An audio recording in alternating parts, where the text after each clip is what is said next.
Look, I don't mean to keep going after CCN, but you guys are really making this way too easy. Is Temtem's zero tolerance cheating ban too draconian?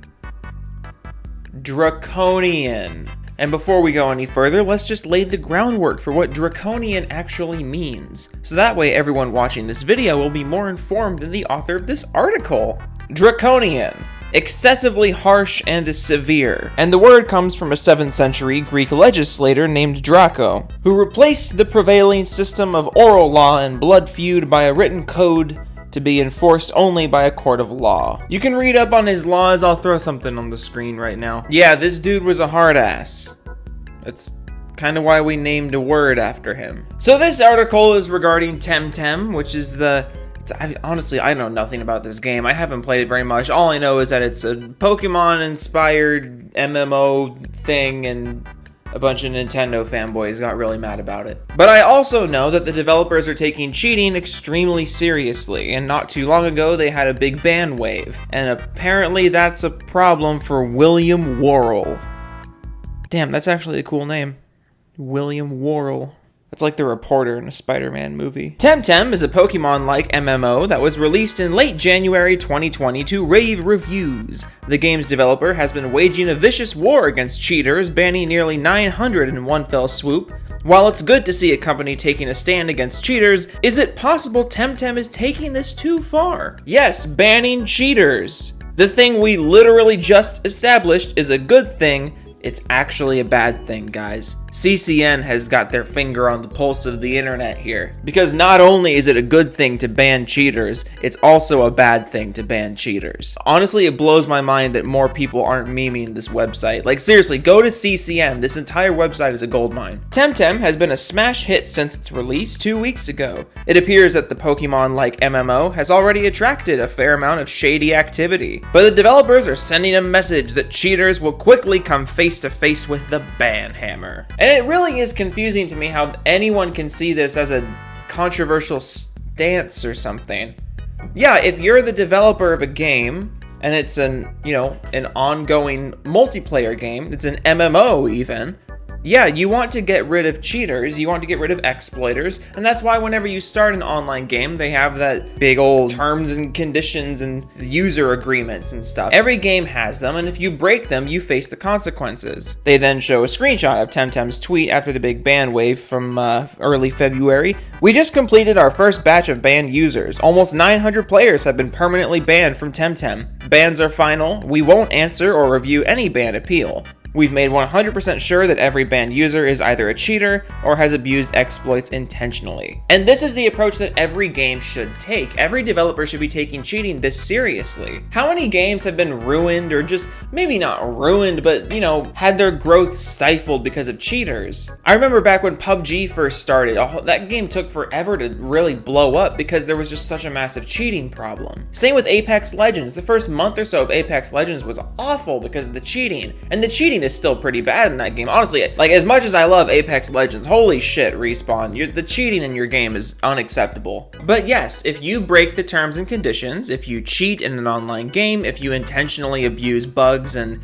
glitches to boost your stats, to abuse your wins, yeah, you should be banned. And if you think that's draconian, maybe grow up and also learn what draconian means. While cheating is the scourge of online games like Temtem, is this response just a bit too strong?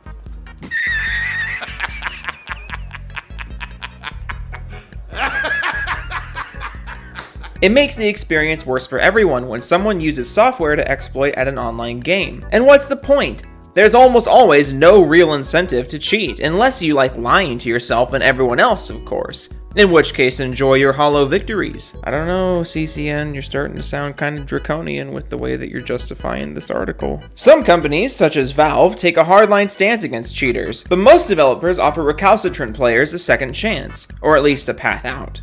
You'll have an opportunity to appeal the ban and, if necessary, change your ways. You might even have to write an essay on why cheaters are the worst. But Temtem's developers aren't having any of that. No appeals, ever. Yeah, fun fact, CCN, I don't know if you're new to online gaming or anything, but yeah, appeals processes for cheaters that's kind of a minority case. Permabans for cheaters is not something new. In fact, appeals for cheaters is something new. I can only think of a handful of games that have ever done something like that. I mean, there was the whole, what was it? Was it DayZ? Or was it H1? It was one of those zombie online survival games that used to be fucking everywhere. If you submitted an essay or an apology for cheating, then they might unban you. But yeah, permabans for cheating and VAC bans, yeah, that's been a thing for as long as I've been playing online. Like, this entire article is built around a premise that's just not real. This article is treating bans for cheating as if it's something that's supposed to be appeals, or like that there's precedent in the gaming industry and that it's the standard for cheaters to get a second chance in the gaming industry. When has that ever been the standard? When has cheating ever not been expected to be a permaban in gaming? Like, genuinely. Like, I want to know. Am I just missing something? This author is so fixated on the fact that they're permabanning people for cheating, as if that's somehow new for the industry.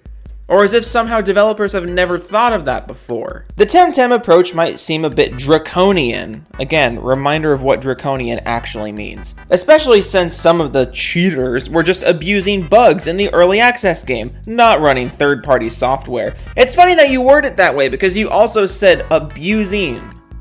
Abusing bugs. Not experiencing bugs. Abusing bugs. As in consciously using them to your advantage over other players. That is cheating. And I know people like to act like there's gray area here, like, oh, if it's a bug in the game, then it's not my fault for doing it. Yeah, no, that's why there's a user agreement. Look, if you experience a bug, yeah, that's not your fault. If you're consciously recreating a bug for your advantage, yeah, you're a cheater. If the cheats are the fault of the developer's bugs, is it really fair to permanently ban people who use them? Yes. That is why there is a user agreement in every game. And that's the other thing. I know people like to say that that developers shouldn't be punishing players for something that the developers put in the game, consciously or unconsciously. And the thing is, I would be on board with you there if there wasn't a user agreement that explicitly said not to do that. And again, I don't really know about Temtem. I haven't played it, I haven't tried it, I haven't seen their user agreement for myself, but from everything I could find, yeah, these bans are justified. If you're using third-party software, yes, you're a cheater.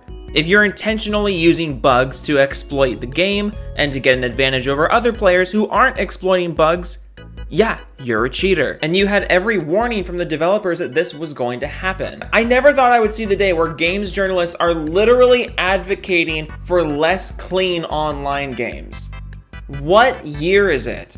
How slow is the news cycle? No matter how you feel about it, it's at least nice to see a company doing something about online cheaters. That's funny because you literally wrote this entire article bashing the way they're handling online cheaters. It's certainly preferable to EA's infamously lackadaisical approach to policing its servers. Yeah, again, EA's anti-cheat sucks, but it is kind of weird that you're bashing Temtem for banning cheaters, but you're also banning EA for not banning enough cheaters. Like, what is the goal here?